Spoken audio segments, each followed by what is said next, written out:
You've been thinking about growing a fall garden this year, but you're not sure about the planning details. When do you start your garden? When do you plant the types of varieties you want to plant in your fall garden? What does the planning entail? We're going to talk about that today. We're going to talk about the ins and outs of planning your fall garden. Let's get growing. Hello and welcome to the Pray Just Plant podcast, the show that talks about growing a garden, a homestead, a healthy family, and most importantly, growing closer to God. I'm your host, Crystal Media, owner of the Red Ridge Farm Homestead, where our mission is to help women of faith find the courage to grow healthy food for their family while building a closer relationship with our Lord and Savior. That's you. Don't let the world hold you back. Pray Just Plant. Welcome to the Pray Just Plant podcast. I'm your host, Crystal Media, and today in season 7, episode 5, we're going to talk about fall garden, but not just growing a fall garden, but the planning aspect. What do we have to think about before we can plant a fall garden? And planning helps us decide what we can grow. It also tells us how long we have to grow what we want to grow in that allotted amount of time. It also helps us figure out succession planning, because that's really what a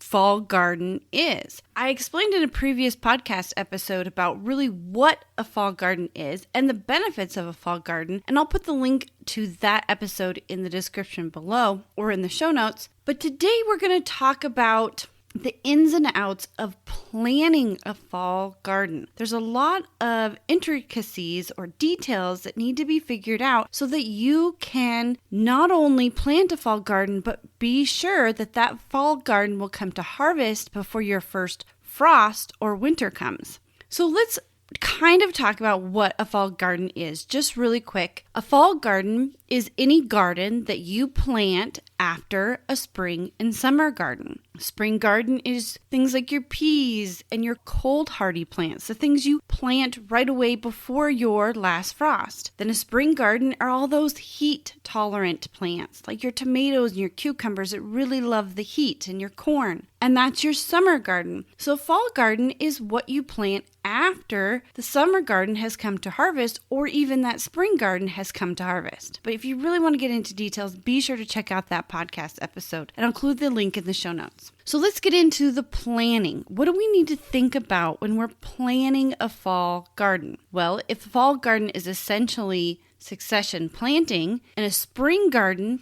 depends on the last frost date, the fall garden depends on you finding your first frost date. So what is the difference between a last frost date and a first frost date? Well, here in Wyoming, we have all 4 seasons. And if you are in a climate or a zone that has all 4 seasons, spring, fall, winter, summer, then you kind of know what I'm talking about.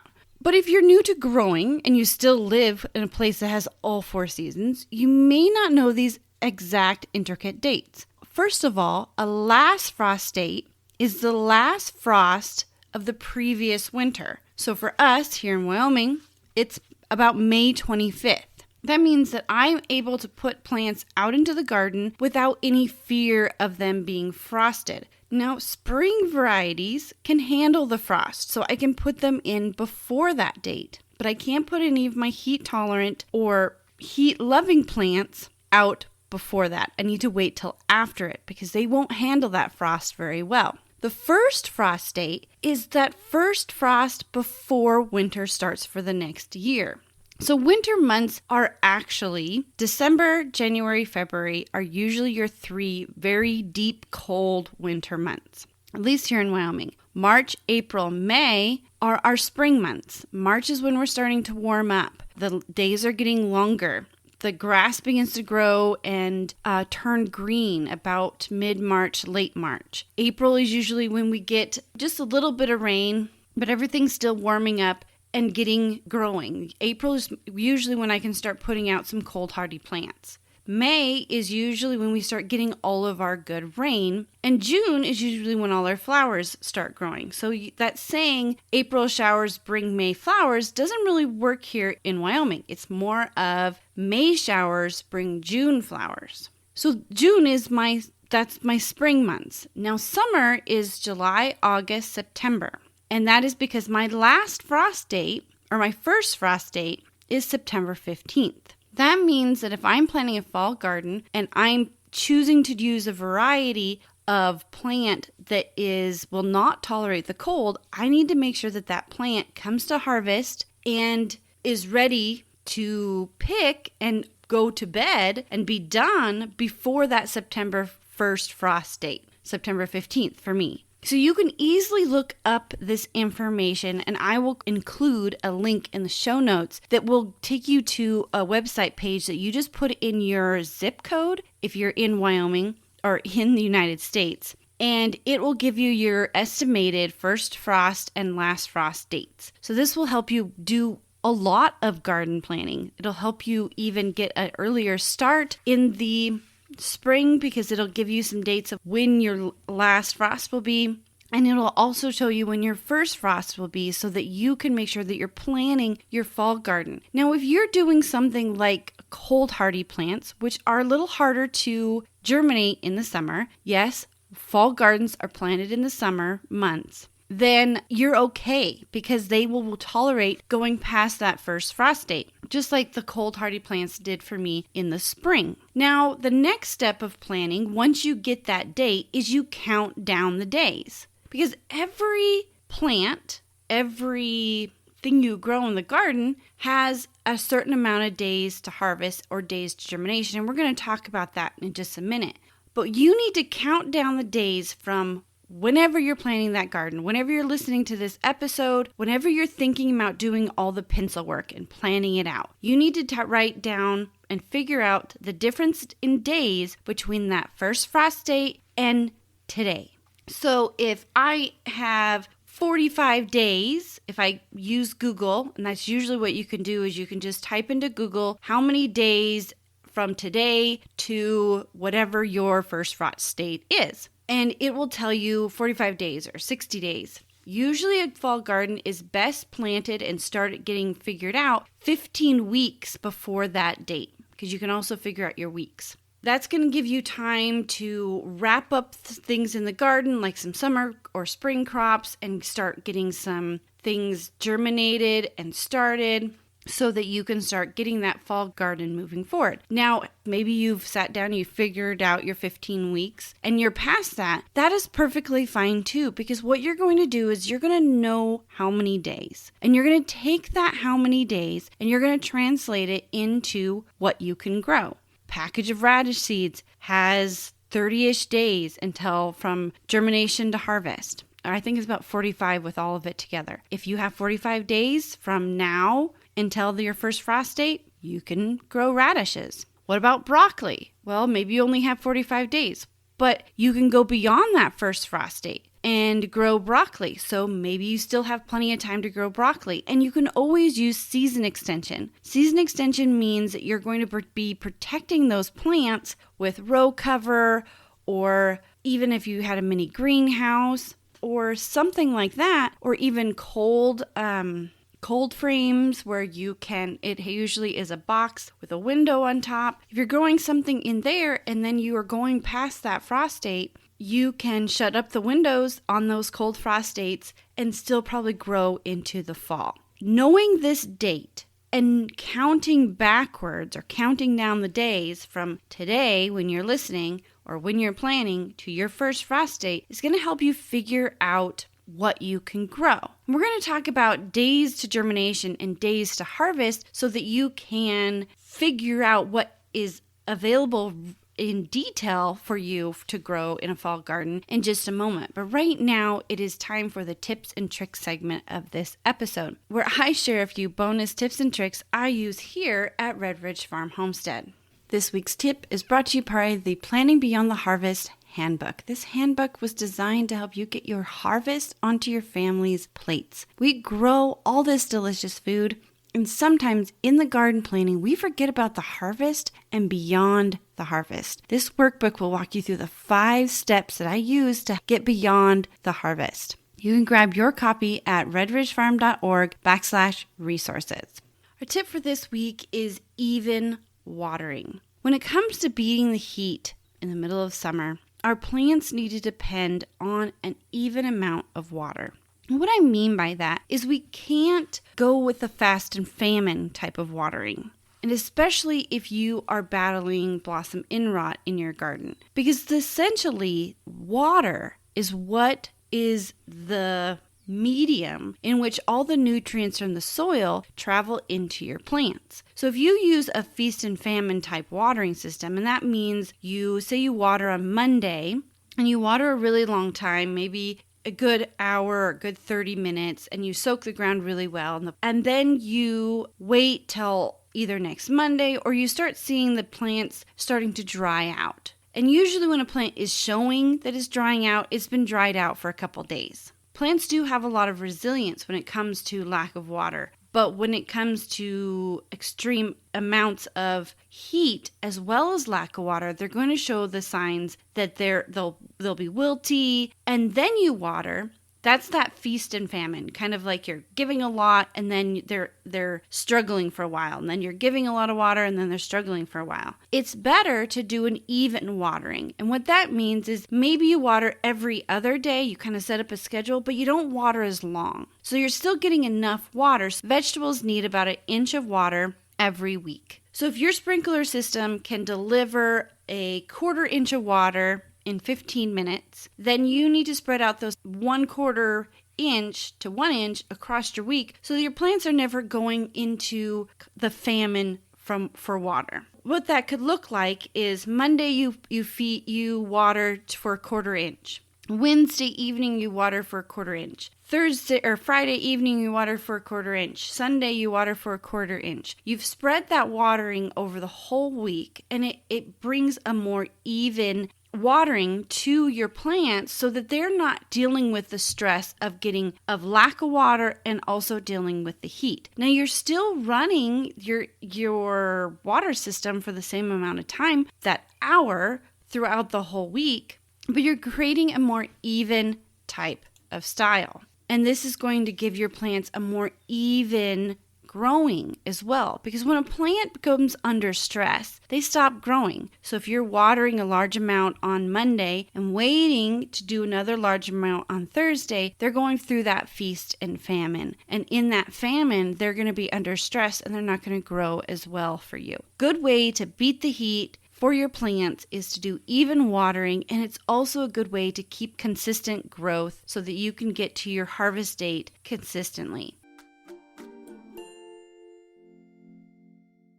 So days to germination and days to harvest. What are the difference? Well, first, I want to tell you, on the back of your seed packet, that's where you're going to find this information. So if you're looking at a seed packet, you're going to be able to see days of germination, and not all of them have them on there, but you can usually look up the days of germination for the variety that you are growing. So onions take sometimes 21 days for them to germinate. What that means is after you've sown the seed and planted them in the soil, it may take 21 days for those seeds to germinate, to begin to grow, to begin to sprout. So that's your days to germination. Now, also on your seed packet, you should have days to harvest or days to mature in so many days, mature days. So those are kind of the same thing, because harvest and maturing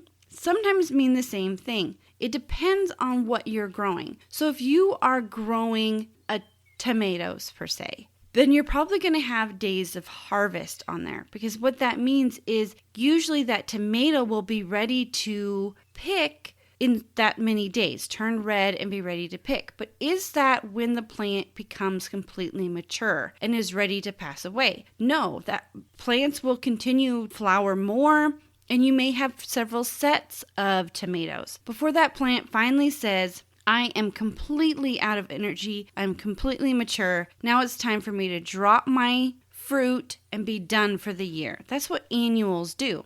Now, days to harvest can also be when a plant is going to give you that first harvest. So green beans is another great example. They're going to flower. they're going to produce green beans, but they're going to continue to flower. So that days to harvest is going to be when you first get your first harvest of green beans. Now, days to maturity or mature date is going to be when that plant is again ready to be done. So it might have 3 flushings, depending what variety you have, of flowers, and then that plant says, I am done producing. It's now time for the young, the seeds that I've given to produce, and I'm going to go away, because that's how annuals work. Another thing a way days to harvest can be is like potatoes. Usually you dig those up and you're done with them. So you have to be looking at that in several different ways dependent on what you're growing. So if you are growing something like broccoli or potatoes that you only harvest once, or cauliflower, once you cut that head, usually that's all there is. Now you can get a few offshoots after you've cut the head, but they're just going to be a very minimal harvest and usually aren't counted on the back of the seed packet. So these days are important because when we go back and look at the counting down the days, we're going to be able to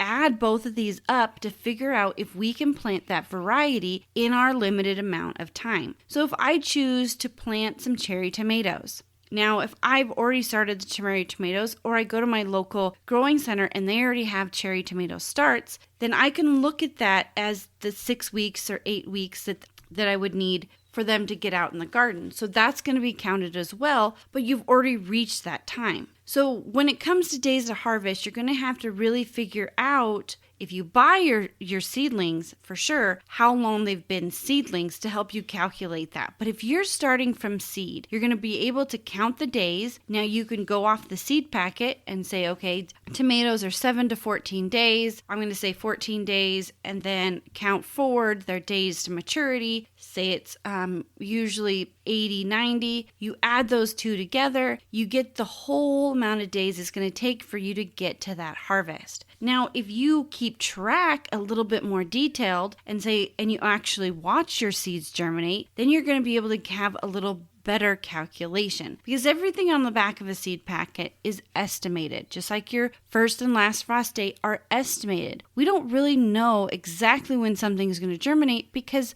the packet doesn't really know the exact temperature of the soil, the exact aspects that you are growing in, but they're good estimates. So if you're picking something that is 150 days and you only have 90 days, then you know you can't grow that. That's what these days to harvest and days to germination, as well as counting down the days, is going to help you figure out. It's going to help you figure out exactly what you need to be planting in your fall garden. And when you're shopping for seed or shopping for seedlings, one of those great benefits of a fall garden is usually your growing center is getting rid of a lot of seedlings because the season's done. Not many people utilize a fall garden, and I don't understand why. Because even myself, I have been planting a fall garden for the past 5 or 6 years. It's created more abundance. It's also even created more time for me to get in some cold hardy plants. Because here in Wyoming, I told you that our March, April,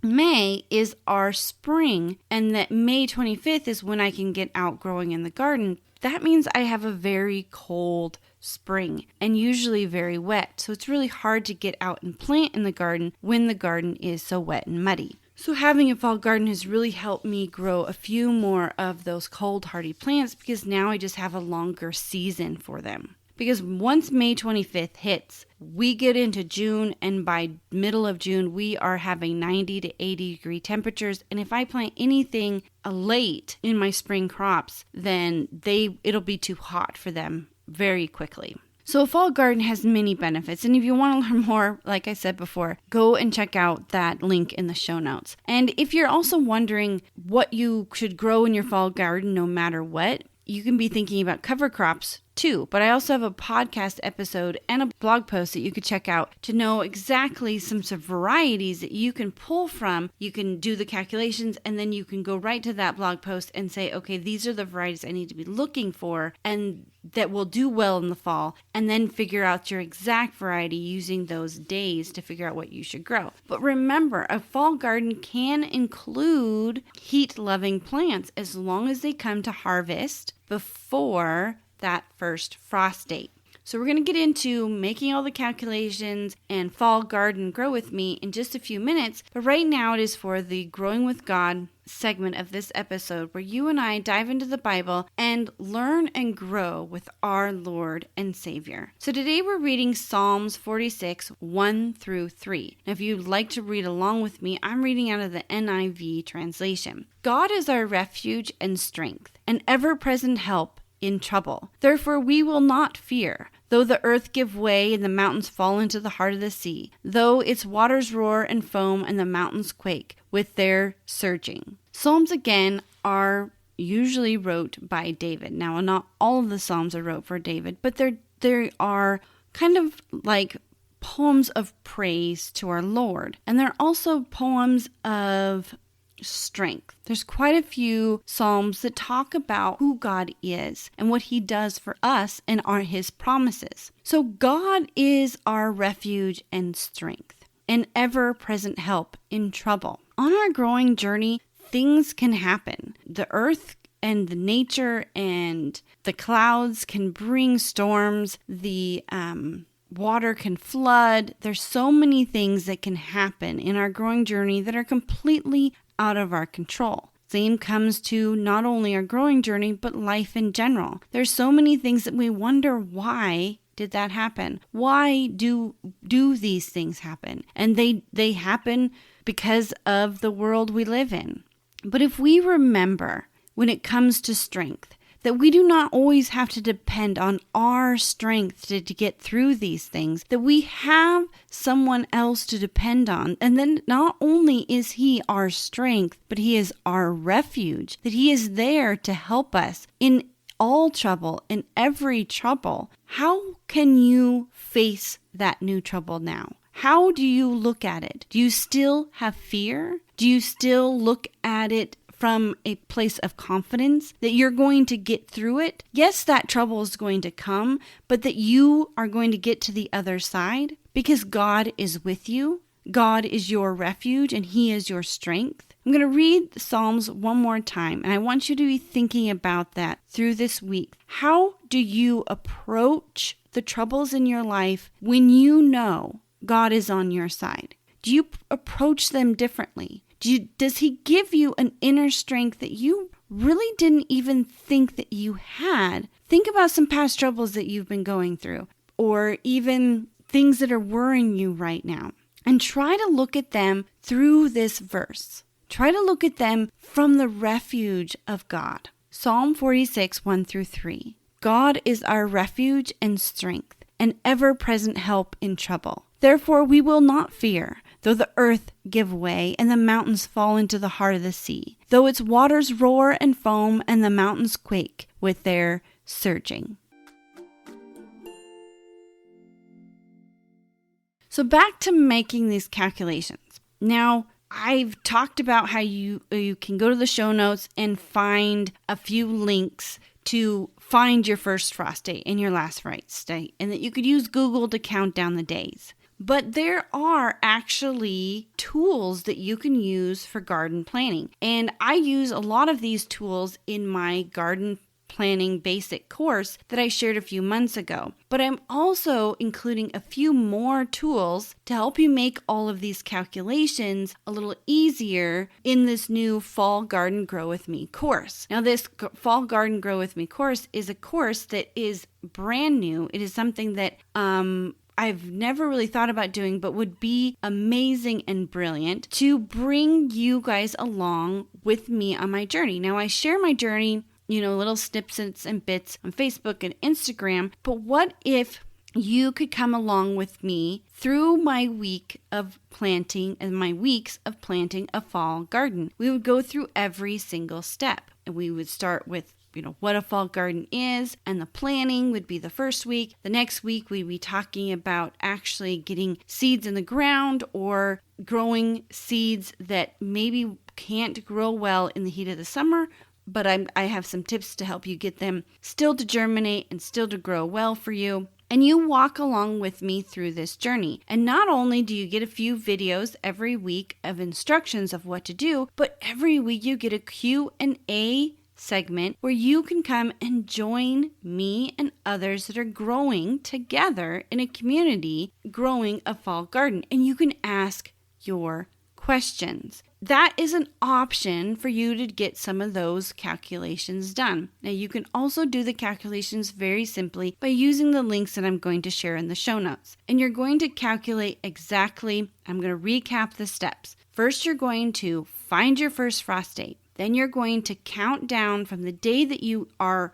planning or the day that you plan to start your garden. Say you have a busy weekend coming up and you don't want to start the seeds for your fall garden until this specific date. And you go to Google and you count forward, or you go on your calendar if you want to, and you count forward from that date until your last frost date, figuring out the days that you have until that last frost date. Now, if you're going to be planting a few things that are cold hardy, you can probably plan for a few weeks after that first frost date. I wouldn't go much more than a few weeks, especially, here in Wyoming. Usually by October, we have snow on the ground. But if you're using season extension or even a mobile greenhouse, and if you want to look on my website to learn more about the mobile greenhouse that I'm talking about, then you're going to be fine going into October. I have personally even grown inside of this mobile greenhouse tomatoes until mid-October. But you want to be just thinking a couple weeks beyond that, depending on the season extension that you're going to be using.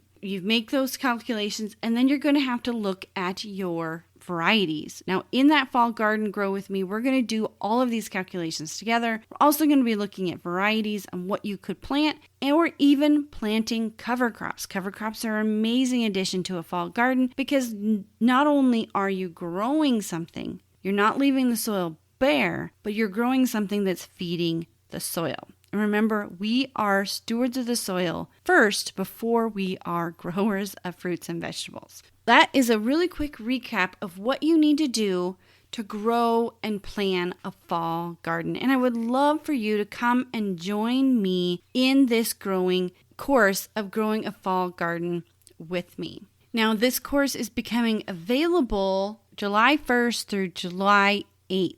That's when the cart is going to be available, and when the course is going to start is July 8th. Now, if you're listening to this episode after that time, you can still get in if you're listening in 2022. You just will miss a few of the weeks, and that's perfectly fine. So be sure to go to my website, and I will include the course in the description and in the show notes if this is something that you've been thinking about doing for yourself. And of course, the replay will always be available. So if you're past 2022, you can catch the replay as well. You just won't be able to ask your burning questions in the course, but everything will be there for you to walk through and grow with me. I want to thank you for joining me here at the Pray Just Plant podcast. If you are new to the podcast, I want to welcome you to the Red Ridge Farm Fellowship of Fellow Growers. And if you have any questions, please be sure to check out my website. And remember, don't let the world hold you back. Pray, just plant.